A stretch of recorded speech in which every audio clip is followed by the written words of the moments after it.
Sobriety's hard enough work without having to get mocked for it. Utter a fucking bullshit. Will you do me a favor?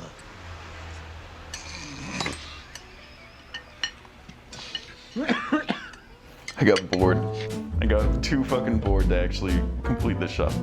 I don't know what it is about crappy weather days, but they totally make me want to start drinking in the afternoon. Look at the courtyard right now. This is LA, well, Burbank. Absolutely pissing down rain, and we're probably gonna die in a flood. I decided to start rewatching The Sopranos last year for, I don't know, the 6th or 7th time, because my therapist Shayna said that I needed to find something that was comforting, that I could watch that would, you know, bring me joy, and The Sopranos pretty much fits that bill, because I find the idea of being able to beat the crap out of people without any sort of consequence to be pretty comforting. And that's The Sopranos.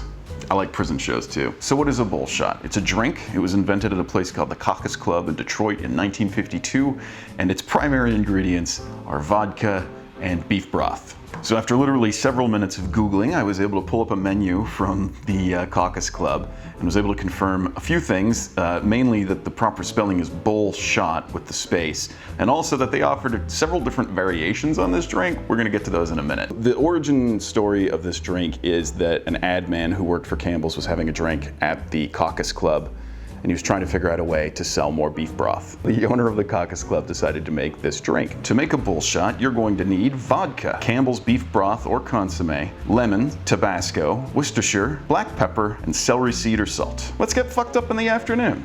Take a shot of vodka and then 2 shots of either the broth or the consommé, depending on, you know, which version you're doing here. A few shakes of Worcestershire sauce and Tabasco, that's to taste. A pinch of the celery seed, juice 2 of those lemon wedges, and then stir it up or shake it and strain it. Make sure to give it a good taste, and then a very classy thumbs up to the camera. And that's how you do it if you were, you know, inclined to do such a thing. Let's give them a taste, huh? We'll do the stirred one first.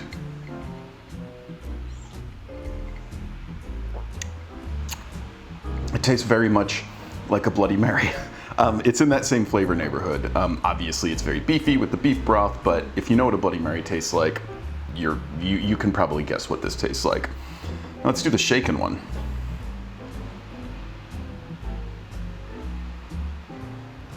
Tastes exactly the same, but there's more body in this one because it has the gelatin in the consommé.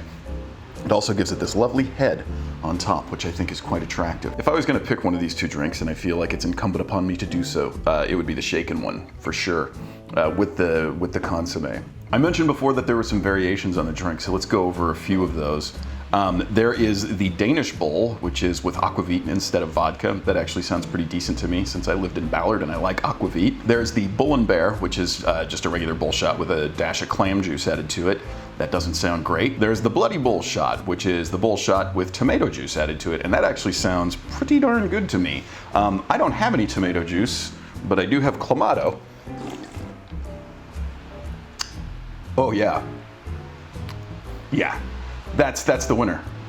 This is totally accessible when you just make it a Bloody Mary. Essentially, it's like a Bloody Mary plus beef juice. Beef broth. Just juice a cow, and that's cow juice. Well, that's the end of the script, and I don't have any more drinks to try, so I think that's probably the end of the video. Thanks very much for tuning in. I know it's been a minute. I hope to not make it quite so long in between this one and the next one. So, you know, make sure to come back around next week, where ostensibly there will be new content here.